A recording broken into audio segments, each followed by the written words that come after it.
All right, I think it's rolling on YouTube. And let's flip that around. All right. Looks like we are set over here on YouTube and up here on Instagram. Welcome to another episode of the PT on Ice Daily Show. Today, I'm your host, Dr. Matthew Keister. I currently have the pleasure of serving alongside Jason London in our endurance athlete division, specifically working with the rehabilitation of the injured cyclist in our bike fit coursework. Before we jump into the main topics today, I want to give a couple of updates actually related to our coursework. One of our upcoming courses that is in Fort Collins, Colorado on September 24th and 25th, that course is sold out. We have had a massive amount of interest, so we've actually opened a wait list. And at this time, we are working on trying to book out a bigger space to accommodate that demand. So if you're really interested in jumping into that coursework, that's one opportunity that's coming up, and we'll try to keep you updated. We're doing our very best. Otherwise, check out the PT on Ice website, look at all the brand new shiny features that we've got on there, and look at the courses that we've got booking out all the way into May of 2023. So check it out there if you're looking for more content on the bike fit. As far as the way things are going to go today, I want to talk to you guys about cycling-related footwear. The title of today's podcast was Lifters for Cyclists. Now, kind of a funny conversation to have there, but when we look at some of the conversations that Gmo has done here on the podcast before, he has absolutely crushed the conversation around CrossFit footwear. In CrossFit and functional fitness, a lot of times we have different types of shoes that we want for different types of performance benefits. So we got shoes that we want to have if the workout's really, really running heavy. We've got shoes that we want to be wearing if the workout is actually more heavy on like rope climbs. You're going to find that shoe that really grips tight.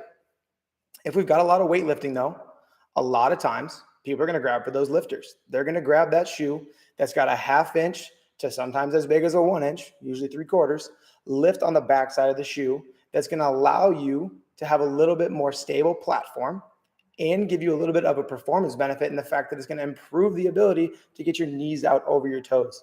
It's going to act like a few more degrees of ankle dorsiflexion that nobody is going to argue with.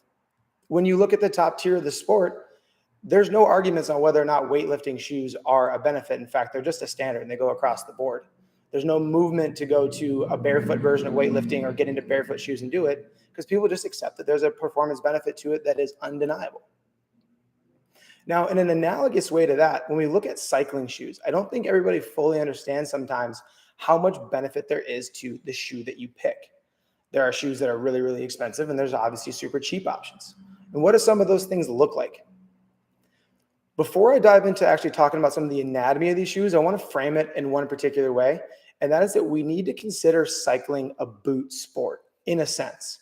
And what I mean by that is stiffer, more rigid shoes that fit your foot appropriately are going to be much more valuable than a more flexible, compliant, natural foot shoe.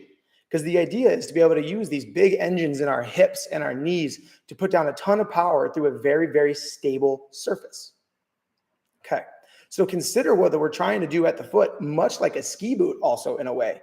We want to create as much stability there as possible, but not cram the foot in. If you've ever been out on the slopes for a long day, you understand what it's like when you're totally loose in the boot and you feel like you have no control. You also know what it's like when you put on a boot that's way too small, your toes go numb, and you end up having issues down the road. So to start off today, we're going to frame up the styles of shoes essentially by which kind of rider is going to be wearing them. The first one we're going to talk about is going to be a novice, or in a sense, actually a commuter. A lot of folks who are riding their bike to work and spending a lot of time on just a commuter bike that they're not riding for performance benefits, but may actually still be spending a considerable amount of time on, are going to be rocking just a normal shoe. And I'm just going to pull this one right off my foot today. If you're on the podcast, I highly recommend you check out the replay on either YouTube or Instagram because I'll be doing a lot of showing and visuals today.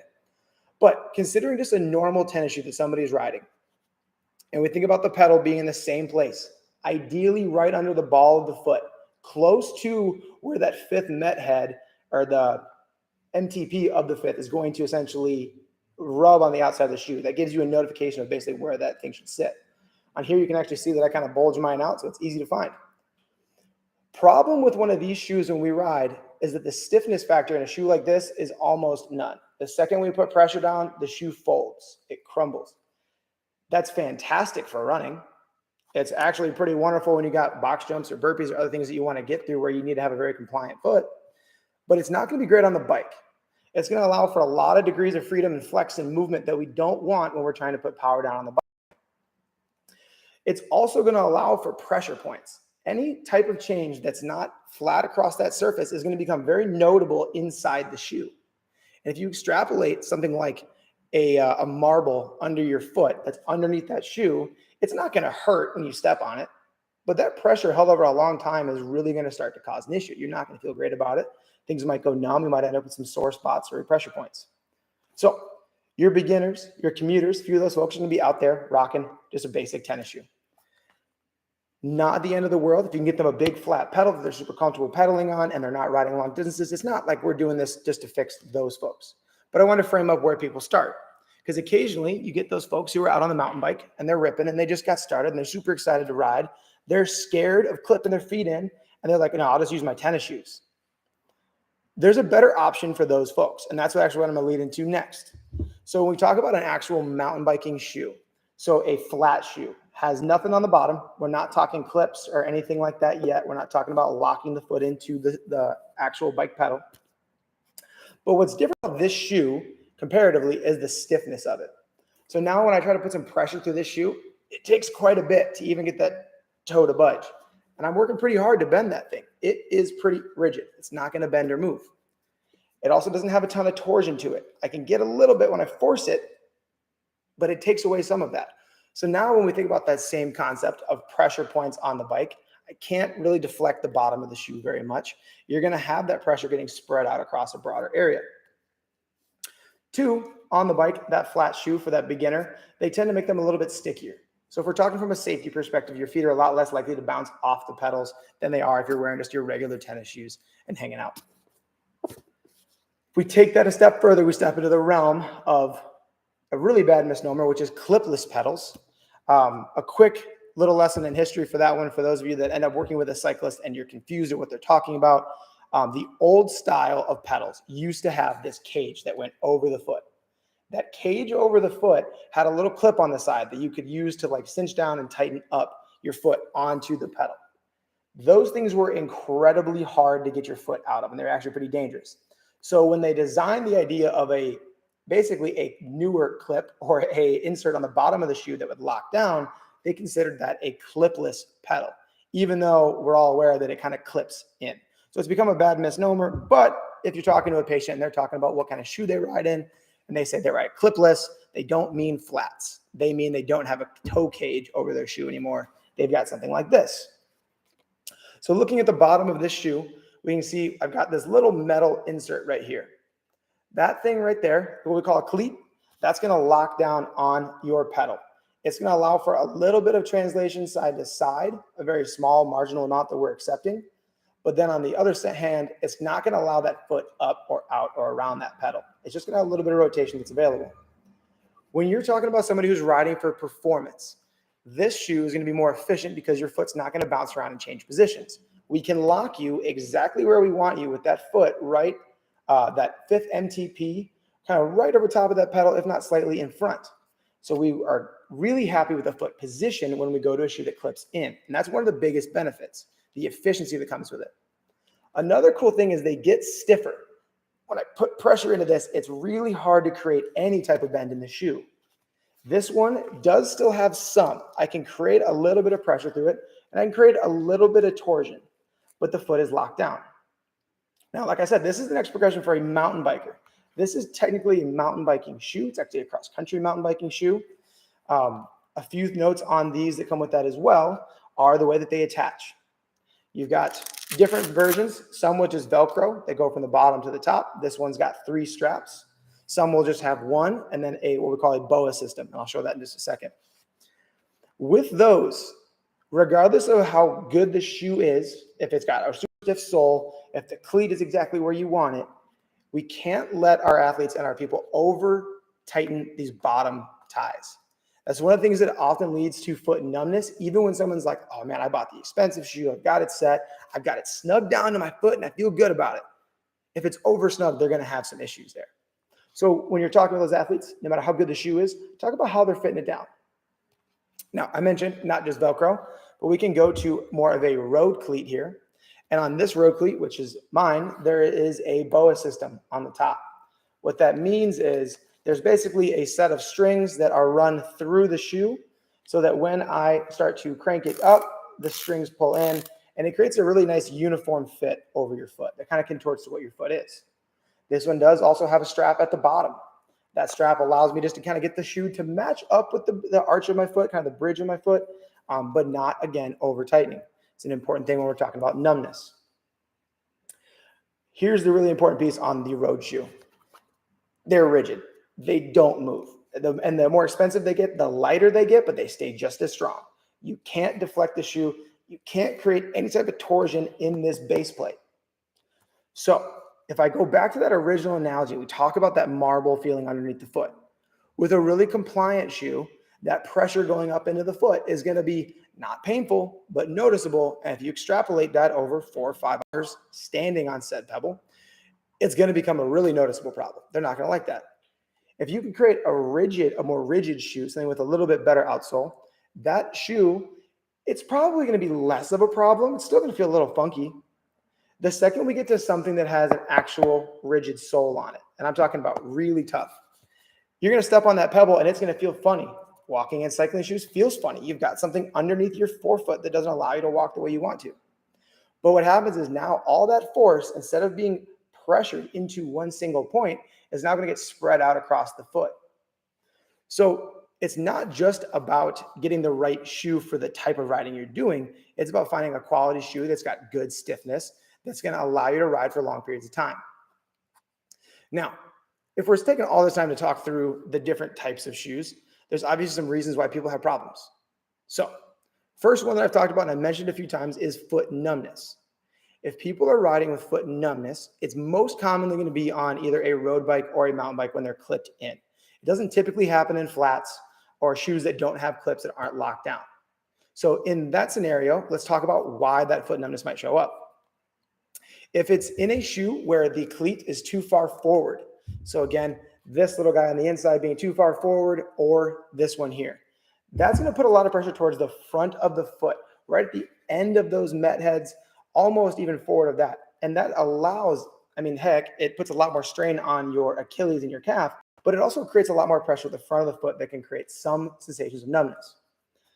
Moving the cleat backwards so that it sits more underneath the ball of the foot, even slightly behind as far as the center goes, can oftentimes alleviate a lot of those pressure points. So that can be really, really helpful for a lot of these individuals. Just make sure the cleat is in the right position. 2, if I have somebody who makes the mistake of thinking, hey, Matt, I have these wonderful mountain biking shoes. They clip in and I've been riding on my mountain bike. I'm thinking about getting into road biking. And they decide I want to I'm going to get the same style cleat. I'm going to put it on my road bike. Normally that would be fine as far as the actual cleat engagement. The safety issues there, not a problem. But what does happen is sometimes that mountain bike cleat is a little bit more flexible than their road shoe. And when you're on the mountain bike, things are more dynamic. You are changing positions, changing pressure. You're going uphill, downhill. You're having a lot of differences in how your foot is positioned on the bike. And you typically step out more often. When you transition that to a road shoe and you put their foot in that same shoe that's a little bit flexible, that has a little give to it, and has a singular pressure point in the bottom, and they then stay on that bike for 3 to 4 hours without getting off of it, a lot of times we can see numbness and pressure points and pain points showing up. So finding the right shoe at that point is just as valuable as getting the cleats and getting used to the efficiency of riding on a clipped-in shoe. Again, if we were to get that person into the correct shoe, get them into an actual road cycling shoe, they're going to see a cleat pattern, most likely something in like this triangular one. It clips, it hooks in the front and drops in, and it disperses all the pressure across this whole triangle, all the way around it. Again, that's going to be helpful just for dispersing pressure at that base of the foot. But again, we're also getting into a shoe that has a much more rigid base plate that's going to disperse that force out more evenly. Another cool thing about this to think about is there are some cycling companies that do a really great job with this. In the running world, we talk about like motion control shoes. kind of getting away from them. But in general sense, they're a thing that still exists, and people think that they're super, super necessary all the time. You're seeing these massive forefoot postings and rear foot postings so that nobody pronates. That's the idea. In the cycling community, there's been some research that basically looked at how much posting do we need to be more efficient. And since everybody has some flexibility in their first ray dorsiflexion, they basically found that about 3 to 5 degree cant. So basically a little bit of posting on the inside of the shoe was more beneficial. If it stops the person from rolling into pronation on the bike, it's going to stop their knee from caving in. It's going to create a more piston-like effect at the legs, and it's going to make them more efficient. It also tends to make the shoe a lot more comfortable too, because their foot is not changing positions inside the shoe. So road cycling shoes oftentimes tend to have a lot of research into them because people are so locked in for such long periods of time. So if somebody's looking at making that transition, I'd recommend going to a road shoe and having 2 sets of shoes. So ideally here, coming out of today, your thoughts on this should be that you have a little bit better understanding of what the different types of shoes are, why someone that you're working with might be dealing with foot-related pain, either on the bike or off the bike. Maybe it's a result of it that they deal with later. Have an understanding if someone's just talking about some language. They're talking about I ride flats, I ride clipless pedals, that kind of misnomer that we talked about. On the flip side of that too, you might be able to even give a little bit of advice to somebody or recommend that they go get a proper bike fit and talk about dialing in that cleat position, because maybe they've got the right shoes, but they're just not set up properly. And that can go a long way. On the final side of that, I would say that when you understand this a little bit more and you understand what I'm talking about, get out and experience it. We talk about actually being about it. If you actually end up working with enough athletes and enough folks who ride their bike long enough, it's helpful to understand what it's like to go through what they're going through. When you can actually get on the bike, ride for maybe an hour, 2 hours, and go, oh, actually, I had no problem at 15 minutes, but now I do. This is a little bit uncomfortable. I kind of get why this showed up at 15, 30 minutes, an hour. Now I get why somebody said, well, I'm good for a long time, but then it starts to show up. Maybe that pebble just slowly became a problem for them. That singular pressure point, not a problem to start, gets worse. So the idea now is you have some context, you have some things that you can be able to talk through with people. And if you're interested in taking this a step further, definitely try to come join us for a bike fit course. You're going to learn all about the different anatomy of the shoes, the bike, the setups to alleviate all these pain points for your people. All right, guys. Hope you have a great Friday and a great weekend. Thank you for your time.